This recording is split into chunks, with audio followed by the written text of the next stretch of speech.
Ang ating pong kasamahan na si Charms Espina, siya po ay nasa Cebu. At tayo po ay humingi ng update tungkol po sa nangyari nga pong malakas na pagyanig dyan. Charms, kamusta dyan? Ano ba ang iyong mga naranasan dyan habang ikaw ay nandyan sa Cebu? Hi, good morning. Good morning, Diane. Good morning, Audrey. Good morning, everyone. Good morning. Nasaan ka ba exactly sa Cebu?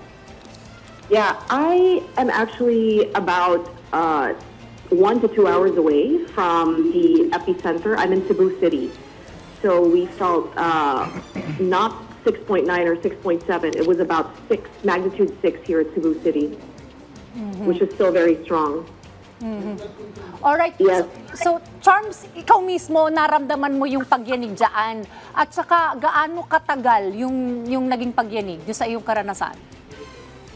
Yeah, so my account was very interesting kasi nasa bahay na kami. I'm here actually visiting my 94-year-old abuelita, my lola. And we are in Guadalupe and Cebu. So this is about 10 to 15 minutes away from City Hall. So it's the center of town. Tapos nasa bahay na kami, we were lying down, getting ready for bed and everything. Tapos siguro mga, as you mentioned earlier, before 10 p.m., para kaming nasa disaster movie. Honestly, I felt like, someone was trying to break into the house kasi the doors were shaking, yung roof started creaking. Alam mo yun, yung parang, alam mo yung, imagine as someone's like trying to break down yung door. Yun yung ganun kalakas nag-rattle yung mga doors namin. And then, yung mga dividers were shaking, nahulog yung mga lamps. It was happening simultaneously all at the same time.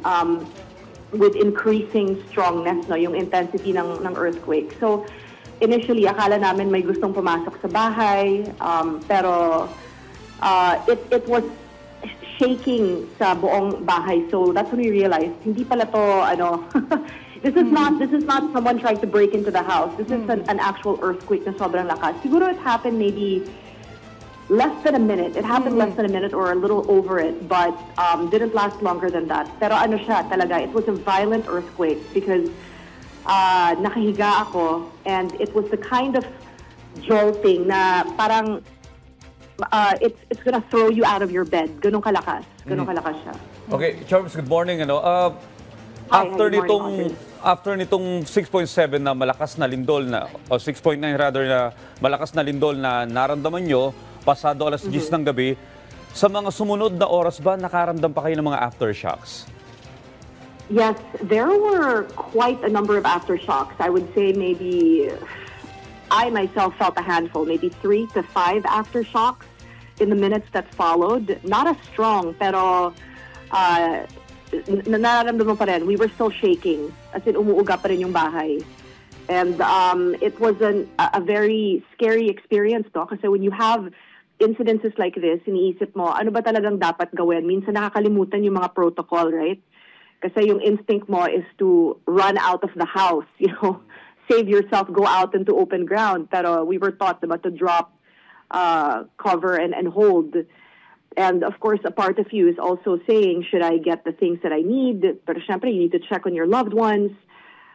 So I think it's really important to maintain presence of mind and remain calm and make sure you remain alert and remember what's important, to check on your loved ones, to make sure that, you don't panic, and to make sure that yung mga tao na, for example, are sleeping in areas na medyo, like you have the walls were shaking, In fact, a lot of the casualties happened where the walls collapsed on them.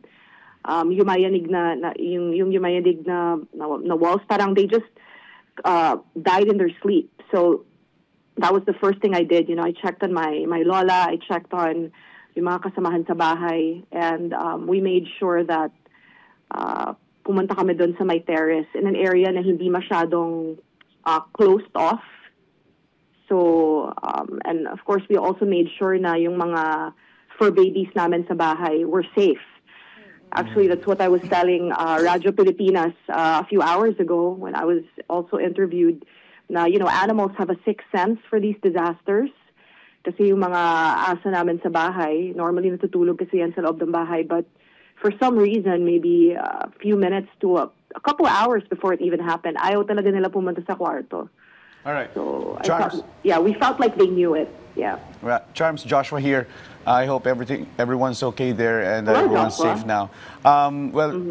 As per NGCP kasi nagkaroon ng separation sa power grid somewhere in Leyte, Samar and Bohol grid.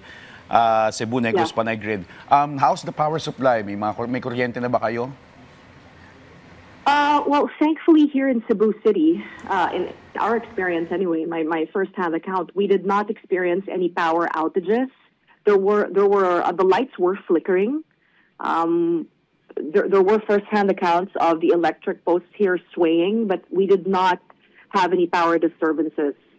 Towards maybe after the whole earthquake happened, we did go out of our homes to check, and everyone was on the streets. Everyone was on the streets, and we also immediately heard fire trucks and yung ambulances blaring. So, the response was immediate. But of course, naisip rin namin na, for fire trucks and ambulances to be heard, that means to say, merong areas pa na mas malala pa yung damage sa amin. But thankfully, in our side here in Cebu City and Guadalupe, even though we felt roughly a magnitude 6 over here, there was nobody hurt.